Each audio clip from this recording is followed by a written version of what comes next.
রাসূলুল্লাহ সাল্লাল্লাহু আলাইহি ওয়াসাল্লাম বলেছেন, আরে কাফের মুশরিকের দল, তোরা আমাদের দেশ দখল করতে চাস। আমার নবী মুহাম্মদুর রাসূলুল্লাহ সাল্লাল্লাহু আলাইহি ওয়াসাল্লাম বলেছেন, শেষ জামানায় গাজওয়াতুল হিন্দ প্রতিষ্ঠিত হবে, আমরা মুহাম্মাদের উম্মতেরা তোমাদের লাল কেল্লার মধ্যে নামাজ আদায় করে ছাড়বো ইনশাআল্লাহ। আমাদের ঈমানের পতাকা সেই লাল কেল্লার মধ্যে প্রতিষ্ঠিত হবে ইনশাআল্লাহ। দিল্লির মসনদে পথ পথ করে কালিমা পতাকা উঠবে ইনশাআল্লাহ। মুআজ্জাজ হাজিরিন, জামানা পরিবর্তন হয়েছে, সময় এখন পরিবর্তন হয়েছে। ঈমানদারদের জন্য নতুন জামানার সূচনা হয়েছে, যেখানে 54 বছর পর্যন্ত 55 বছর পর্যন্ত সিরিয়ায় মুসলমানদেরকে পদানত করা হয়েছিল, লক্ষ লক্ষ মুসলমানদেরকে নির্যাতন, গুম, হত্যা সহ সিদনায় কারাগারের মধ্যে লক্ষ লক্ষ মানুষকে বন্দী করা হয়েছিল। সেই রাষ্ট্র আল্লাহ তাআলা অশেষ কৃপায় মুসলমানরা বিজয় লাভ করেছে। সুতরাং ভয় পাওয়ার কোনো কারণ নাই। ওয়ালা তাহিনু ওয়ালা তাহজানু ওয়া আনতুমুল আ'লাউনা ইন কুনতুম মুমিনিন। ঈমানদার, তোমার কোনো ভয়ের কারণ নাই যদি তুমি মুমিন হও।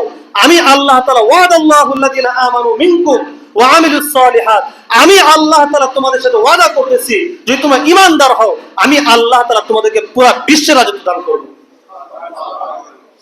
জিহাদ করবেন, আল্লাহ তাআলা বলেন ওয়ালাউ আন্না আহলাল কুরা আমানু, যদি কোনো ব্যক্তি ঈমানদার হয় আমানু ওয়া আমিলুস সালিহাত, সৎকর্ম করে, আমি আল্লাহ তাআলা বারাকাতিম মিনাস সামা, আসমান থেকে বরকত নাযিল করব।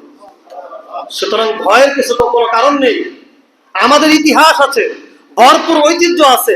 আমরা মুসলমানরা অস্ত্রের বিনিময়ে কোনো যুদ্ধ জয়লাভ করি নাই। যদি অস্ত্রের বিনিময়ে জয়লাভ করতাম তাহলে বদরের মধ্যে খালি পায়ে, নগ্ন পাওয়ালা, কাপড়হীন এক টুকরা কাপড় নিয়ে, 2-4টা তলোয়ার নিয়ে সাহাবা ইকরাম যে জিহাদ শুরু করেছিলেন, সেই জিহাদে সাহাবা ইকরাম বিজিত হতে পারতেন না। মুসলমান বিজয় লাভ করে ঈমানের তাওকতে, ঈমানের শক্তিতে। সুতরাং এখনো যদি আপনার মনে হয় যে কারো গোলামি করে আমি দেশ পরিচালনা করব, কারো গোলামি করে নিজের জীবনকে গড়িত করব, আল্লাহর কসম আপনি ভুলের মধ্যে আছেন। সময় পরিবর্তন হয়েছে, 2টা গ্রুপে এখন অবশিষ্ট, ঈমানদারের দল, মুশরিক এবং কাফেরের দল।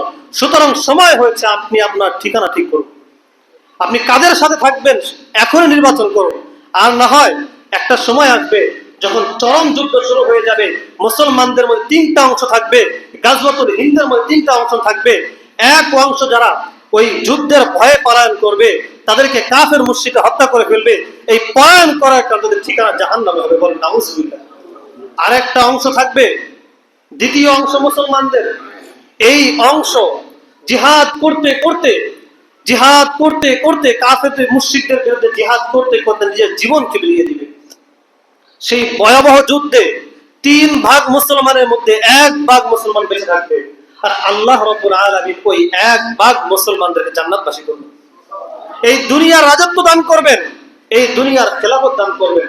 যদি আপনার ঈমান থাকে তাহলে আপনাকে এই কথা বিশ্বাস করতে হবে, আল্লাহ রাব্বুল আলামিন ওয়াদা করেছেন, ওয়াদাল্লাহ, আমি আল্লাহ তাআলা তোমাদের সাথে ওয়াদা করতেছি, আমানু মিনকুম ওয়া আমিলুস সালিহাত, যদি তোমরা ঈমানদার হও, আমলে সালেহ করো, লা ইয়াস্তাখলিফান্নাহুম ফিল আরদ, আমি আল্লাহ রাব্বুল আলামিন তোমাদেরকে জমিনের মধ্যে বাদশাহিত্ব দান করব, কামাস্তাখলাফাল্লাযীনা মিন ক্বাবলিহিম, যেভাবে আমি আল্লাহ তাআলা তোমাদের পূর্ববর্তী জাতিদেরকে এই জমিনে খেলাফত দান করেছিলাম। জন্য ভয়ের কোনো কারণ আছে কি ভাই বলেন?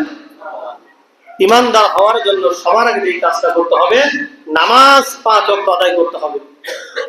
হুজুর এতক্ষণ তো গরম গরম কথা বলছে, খুব ভালো লাগছে, নামাজের কথা ভালো লাগে না। সব কিছু ভালো লাগে, হুজুররা গরম ভাষণ দিলেও ভালো লাগে, জিহাদের কথা বললেও ভালো লাগে, কিন্তু আমলের কথা বললে ভালো লাগে না। দেখেন আল্লাহ তাআলা শর্ত জুড়ে দিয়েছেন, আমি আল্লাহ তাআলা ওয়াদা করতেছি তোমাদের সঙ্গে 2টা শর্তে। 1 নাম্বার আমানু, ঈমান আনতে হবে, ওয়া আমিলুস সালিহাত, সৎ কর্ম সম্পাদন করতে হবে। যদি করো লা ইয়াস্তাখলিফান্নাহুম ফিল আরদ, আমি আল্লাহ রাব্বুল আলামিন তোমাদেরকে জমিনের মালিক বানিয়ে দেব, বাদশা বানিয়ে দেব। আল্লাহ রাব্বুল আলামিন আমাদের সকলকে নামাজি হওয়ার তৌফিক দান করুন, সকলে বলে আমিন। 5 ওয়াক্ত নামাজ আল্লাহ রাব্বুল আলামিন মসজিদে আদায় করার তৌফিক দান করুন, সকলে বলে আমিন।